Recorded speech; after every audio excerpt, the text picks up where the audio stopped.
in my job as Director of Communications at the World Health Organization, it's the struggle to get adequate investment in health at all levels, everywhere. It's baffling that physical and mental health are not top priority for all funders, whether governmental or otherwise. Different types of misinformation spread by our sector. Some of them are about health interventions, what you should or shouldn't eat, and that kind of thing, or what kind of medication, you know. Some of it, though, is about our sector. And so some of these characters, whether they're in the health sector or outside of the health sector, are saying false things about how the health system works writ large. I've been at the World Health Organization a little over 5 years. Prior to that, I was with the Gates Foundation for about 3 years. I was at the Wall Street Journal for about 25 years in different roles, mostly as an editor. Something has changed with journalism, and it really is digital news, and also the decline, the collapse of the business model in the news business. It has made newsrooms much more almost desperate to find new ways to monetize their news, and that leads to bad habits in capturing the news and headlines and writing their articles or broadcasting or creating videos and radio broadcasts.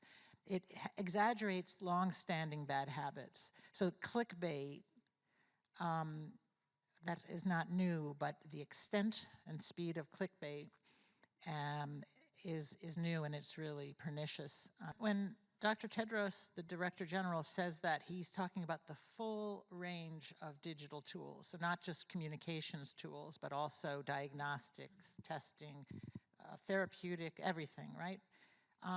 Surgical use of digital, et cetera. As he likes to say, you know, we have 194 member states, and the smallest, let's say that's the Cook Islands with maybe 10,000 people, is as important to us as a stakeholder as the largest, and you know who the largest countries are. And fundamentally, we want to help all countries, all populations, all communities access the best digital tools for their health.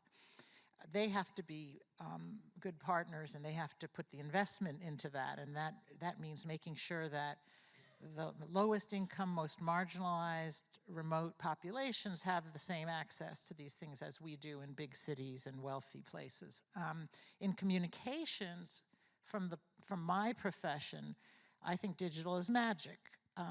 Even though it has fostered bad habits in journalism and so on and so forth, it's amazing because we can, you know, as in COVID or when MPOX happened or anything, we can, it makes it a lot easier than in the old days when you had to fax a press release or, you know, anything that was very low tech and low reach. Lack of measurement and evaluation.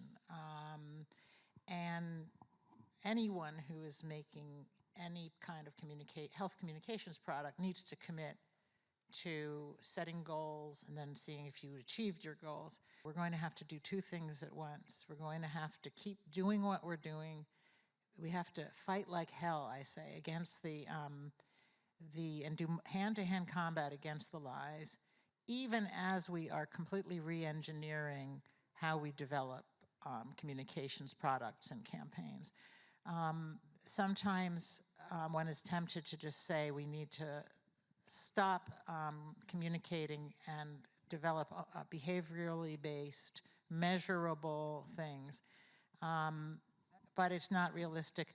And some of it, the reason it's not realistic is largely because one's leadership and one's stakeholders and one's partners will not let you do that.